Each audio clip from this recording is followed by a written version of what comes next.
अस्सलाम वालेकुम my dear students. आज के इस लेक्चर में हम चैप्टर नंबर 11 हाइड्रोकार्बन्स इसकी एक्सरसाइज के ये शॉर्ट क्वेश्चंस करेंगे।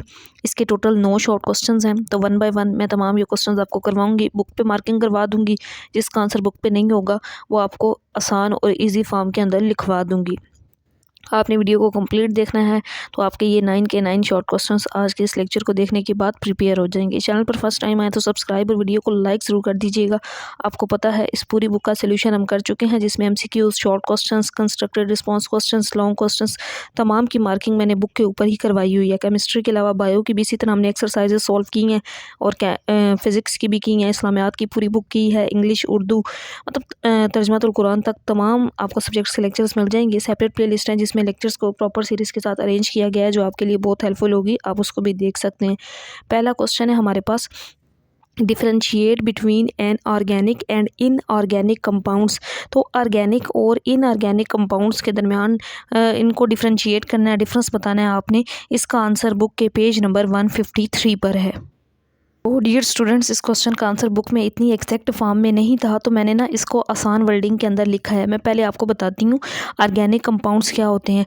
ऑर्गेनिक कंपाउंड्स ऐसे कंपाउंड्स होते हैं जिनमें कार्बन और हाइड्रोजन एटम, यानी कि ऐसे कंपाउंड जो कार्बन और हाइड्रोजन एटम पर मुश्तमिल होते हैं, इनको क्या कहते हैं? ऑर्गेनिक कंपाउंड कहते हैं। और वो कंपाउंड जिनमें कार्बन और हाइड्रोजन एटम इकट्ठे नहीं होते, उनको इनऑर्गेनिक कंपाउंड्स कहते हैं। अब यहाँ पे सेम यही चीज़ मैंने लिखी है और वन बाय वर्ड मैं आपको बताऊंगी। जो वर्ड समझ ना आए ना, मतलब मैं बोल रही हूँ, तो आप उसको नोट डाउन कर लीजिएगा। पीडीएफ नोट्स वगैरह मैंने नहीं बनाए क्योंकि अभी आपका इस तरह का लेवल नहीं है, तो मैंने जिस तरह से बुक पर लिखा है आपने भी आंसर को इसी तरीके से बुक पर लिखना है, ताकि आपको आसानी हो और आप प्रिपेयर कर सकें। Organic compounds are those compounds consisting of carbon, hydrogen and their derivatives। तो ऑर्गेनिक कंपाउंड्स ऐसे कंपाउंड्स होते हैं जो किस पर मुश्तमिल होते हैं? कार्बन पर, हाइड्रोजन पर और इनके डेरिवेटिव्स पर मुश्तमिल होते हैं। अब इसकी अगर हम एग्जांपल देखें तो इसकी एग्जांपल है नेचुरल गैस, कोल और पेट्रोलियम। ठीक है, इसकी एग्जांपल प्रोटीन, लिपिड्स और कार्बोहाइड्रेट्स भी हम आगे इनऑर्गेनिक में देखेंगे उसकी हो सकती हैं। अच्छा, इसके बाद देखिए मैंने लिखी है, इसकी एग्जांपल आपने यही करनी है, नेचुरल गैस, कोल और petroleum. Inorganic compounds are those compounds consisting of all the elements and their compounds expect. अब इसमें ना एक वर्ड है एक्सेप्ट का वर्ड है, सिवाय किसके? Those of carbon and hydrogen and their derivatives. तमाम एलिमेंट्स शामिल होते हैं सिवाय कार्बन और हाइड्रोजन और इनके डेरिवेटिव्स के।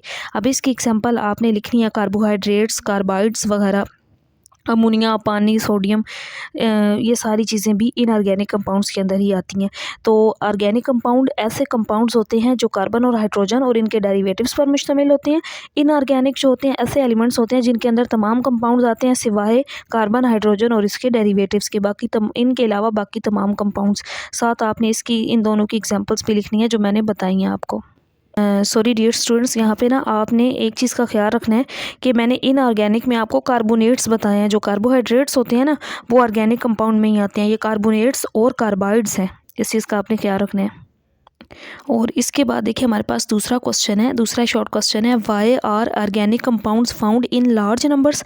ऑर्गेनिक कंपाउंड्स जो हैं ये कसरत से क्यों पाए जाते हैं, लार्ज अमाउंट में क्यों पाए जाते हैं? इसका आंसर बुक पे ही मौजूद है, पेज 146 पे आ जाना है आपने। तो डियर स्टूडेंट्स, बुक का पेज 146 मैंने ओपन कर लिया। इसकी ये पहली 3 लाइंस यहाँ से लेकर यहाँ तक आपने करनी है। The element carbon is present and the centre of the periodic table and it's generally not possible for it to gain और loss electron to form ionic bonds.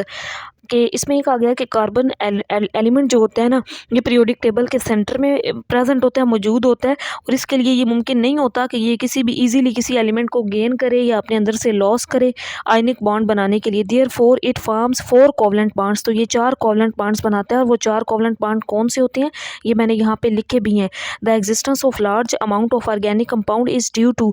तो 4 जो इसके अंदर लार्ज कंपाउंड बनते हैं वो कौन कौन से हैं? Number 1 catenation, number 2 isomerism, number 3 strength of covalent bond and number 4 multiple bonding. ये आपने इसके अंदर ये 4 इसकी जो कोवलेंट बॉन्ड्स बनते हैं ना, वो भी लिखने हैं। पहला catenation, CATENATION catenation, ISO isomerism, MERISM। अक्सर बच्चों को ना स्पेलिंग समझ नहीं आ रहे होते, इस वजह से मैं साथ साथ बोल रही हूँ इसको, तो आपने नोट डाउन कर लेने हैं। तीसरा है स्ट्रेंथ ऑफ कोवलेंट बॉन्ड और मल्टीपल बॉन्डिंग। ये आपने इसके 4 कोवलेंट बॉन्ड्स भी लिखने हैं। पहले 3 लाइंस वो ऊपर वाली जो मैंने बताई, उसके बाद आपने यहाँ से यहाँ तक ये लिखना है। और इसके बाद नेक्स्ट हमारे पास शॉर्ट क्वेश्चन नंबर 3 है, नेम द प्रोडक्ट, ऐसे प्रोडक्ट का नाम बताएं which are obtained when natural gas is oxidised under controlled conditions, जब नेचुरल गैस को कंट्रोल कंडीशंस यानी कि उसकी कंडीशंस जो भी किसी रिएक्शंस में लगती हैं उसके तहत रिएक्शन करवाया जाए तो फिर क्या बनता है, वो प्रोडक्ट आपने बताना है। तो क्वेश्चन के अंदर से ही आपने यहाँ से इसको स्टार्ट करना है, the product which are obtained when natural gas is oxidised under control condition is, या गिव टू लिख लें कि वो क्या प्रोडक्ट देता है, CO2 देता है और H2O। तो उस प्रोडक्ट का नाम क्या है कि इसके रिएक्शन के नतीजे में क्या चीज़ बनती है, इस रिएक्शन के नतीजे में CO2 कार्बन डाइऑक्साइड और वाटर H2O बनता है। ये रिएक्शन मैंने यहाँ पे लिखा है, साथ आप इस रिएक्शन को भी लिखेंगे।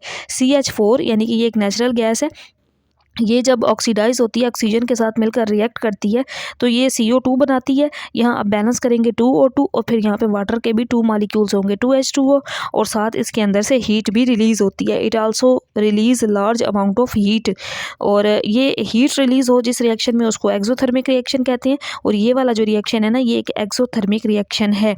तो मतलब पहले तो आपने यहाँ से लेकर यहाँ तक और फिर इस रिएक्शन को जस्ट लिख देना है जो मैंने यहाँ पे लिखा है। कुदरती गैस को जब ऑक्सीडाइज किया जाता है ना तो कार्बन डाइऑक्साइड, पानी और हीट एनर्जी बनती है। Carbon dioxide, water and heat साथ बेशक लिख लें। तो ये reaction CH4 + 2O2 change into यानी कि क्या बनेगा, कार्बन डाइऑक्साइड बनेगी, वाटर बनेगी और साथ हीट भी प्रोड्यूस होगी। और जिस रिएक्शन में हीट आ जाए आपको पता है वो एक एक्सोथर्मिक रिएक्शन होता है। अच्छा, इसके बाद हमारा अगला क्वेश्चन है चौथा, how naphtha fraction is decompose to give lower hydrocarbons. अब ये कहा गया है कि कम मैथ रखने वाले हाइड्रोकार्बन्स को बनाने के लिए जो नेफ्था की फ्रैक्शन होती है इसको किस तरह से डिकम्पोज किया जाता है। तो इसके आंसर के लिए आना है बुक के पेज नंबर 150 पर। तो डियर स्टूडेंट्स, बुक का पेज 150 मैंने ओपन कर लिया। आपने इसको यहाँ से लेकर यहाँ तक ये रिएक्शन भी लिखना है। Fractional distillation of petroleum gives naphtha which consist of a mixture of liquid hydrocarbons. यहाँ से यहाँ तक आप लिखेंगे कि जब नेफ्था को तकरीबन 500 डिग्री सेंटीग्रेड पर, ये ऊपर यहाँ पे लिखा गया क्रैकिंग का अमल होता है, वैसे मैं आपको इसमें बता रही हूँ, आपने लिखना यहाँ से यहाँ तक है। जब नेफ्था को तकरीबन 500 डिग्री सेंटीग्रेड पर कैटलिस्ट की मौजूदगी में गर्म किया जाता है तो इसमें छोटे हाइड्रोकार्बन्स बनते हैं जिनमें कार्बन एटम्स की तादाद कहाँ से कहाँ तक होती है, 5 से 10 होती है। अल्केन्स और अल्कीन्स का ये एक मिक्सचर बनता है, अल्केन्स और अल्कीन्स का मिक्सचर बनता है जिसमें नेफ्था को जब हीट किया जाता है जियोलाइट की मौजूदगी में तो अल्केन्स और अल्कीन्स का ये मिक्सचर बनता है जिसमें 5 से 10 तक कार्बन एटम्स होते हैं। 500 डिग्री सेंटीग्रेड पर इसको जब कैटालिस्ट की मौजूदगी में गर्म किया जाता है। यहाँ पे ये टेम्परेचर भी बताया गया। तो यहाँ से लेकर यहाँ तक आपने इस क्वेश्चन का आंसर लिखना है। और इसके बाद हमारे पास नेक्स्ट है short question number 5, write down the molecular formula. Molecular formula हमने बताना है, स्ट्रक्चरल फार्मूला बताना है एंड कंडेंस्ड स्ट्रक्चरल फार्मूला किसका, आइसोब्यूटेन का। आइसोब्यूटेन का ये बना हुआ है आइसोब्यूटेन का स्ट्रक्चर, ये आगे एक और क्वेश्चन में भी आएगा। अच्छा, हमने 3 चीज़ें बतानी है, एक मॉलिक्यूलर फार्मूला, स्ट्रक्चरल फार्मूला और कंडेंस्ड स्ट्रक्चरल फार्मूला किसका, आइसोब्यूटेन का। तो मैंने ये तीनों स्ट्रक्चर्स फार्मूला लिखे हैं पेज 148 पर। तो डियर स्टूडेंट, सबसे पहले देखें मॉलिक्यूलर फार्मूला आइसोब्यूटेन का C4H10 होता है, C4H10। अब कंडेंस्ड फार्मूला, अच्छा पहले स्ट्रक्चर देख रहे हैं फिर आपको कंडेंस्ड बताती हूँ क्योंकि स्ट्रक्चरल बना लेंगे तो कंडेंस्ड जो होगा वो आसान हो जाएगा। स्ट्रक्चरल फार्मूला देखें CH3 CH3 और CH3, क्योंकि आपको पता है ब्यूटेन के अंदर 4 कार्बन होती हैं तो ये 4 कार्बन और फिर इनकी हाइड्रोजन यहाँ पे 3 आएगा, यहाँ पे भी 3, यहाँ पे 3 और यहाँ पे 1 हाइड्रोजन आएगी। ठीक है, ये यहाँ पे ना 3 है लास्ट पे। अब देखें कंडेंस्ड फार्मूला CH3, ये 2 दफ़ा है ना, इसको आप इस तरह से पहले इन दोनों को लिख लें CH3, इसके साथ ब्रैकेट में 2 लगाएं, फिर ये वाला HC लिख लें या CH मैंने लिख दिया और फिर लास्ट पे ये वाला CH3 लिख देंगे तो ये इसका कंडेंस्ड फार्मूला बन जाएगा जो हमने इसी स्ट्रक्चरल फार्मूला को देखते हुए लिख देना है। तो ये 3 फार्मूलाज पूछे गए थे आइसोब्यूटेन के और ये तीनों आपने इस क्वेश्चन में लिखने हैं। इसके बाद देखें नेक्स्ट है question number 6, how are organic compounds are useful for us. Organic compound हमारे लिए किस तरह फ़ायदेमंद हो सकते हैं, इसका आंसर पेज नंबर 145 पर है।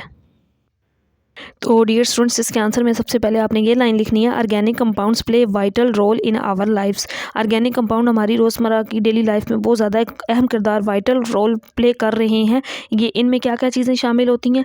दे, फिर आप यहाँ से लिखेंगे दे इंक्लूड बायोमालिक्यूल्स, इनके अंदर बायोमालिक्यूल्स प्रेजेंट होते हैं, like proteins, enzymes, carbohydrates, lipids, vitamins and nucleic acid, pharmaceuticals and synthetic fibres etc. ये सारी चीज़ें प्रेजेंट होती हैं। यानी कि ऑर्गेनिक कंपाउंड फ्यूल, अद्वियात, प्लास्टिक के तौर पर और बहुत सी सनतों, घरेलू एप्लीकेशंस वगैरह में भी इस्तेमाल होते हैं और हमारी ज़िंदगी में सबसे ज़्यादा अहम किरदार अदा करते हैं। जैसा कि प्रोटीन्स, कार्बोहाइड्रेट्स, ऑर्गेनिक कंपाउंड्स ही हैं ये सारी चीज़ें जो हमें ज़रूरत होती है हमारी डेली लाइफ में।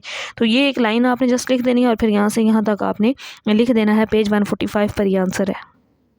और इसके बाद देखिए नेक्स्ट हमारे पास 7वां शॉर्ट क्वेश्चन है, write down the names of 5 such organic compounds which exist naturally.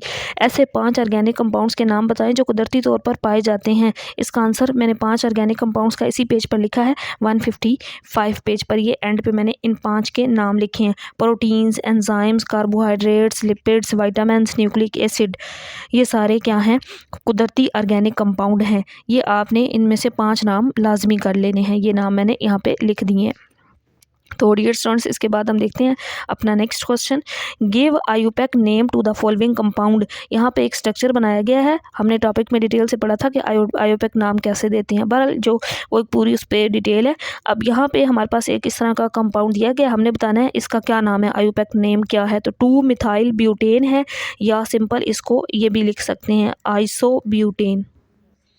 Isobutane भी इसको कह सकते हैं या 2 मिथाइल ब्यूटेन भी कह सकते हैं। तो जस्ट आपने इसका नाम बताना था इस कंपाउंड का कि इसका आयुपैक नाम क्या है।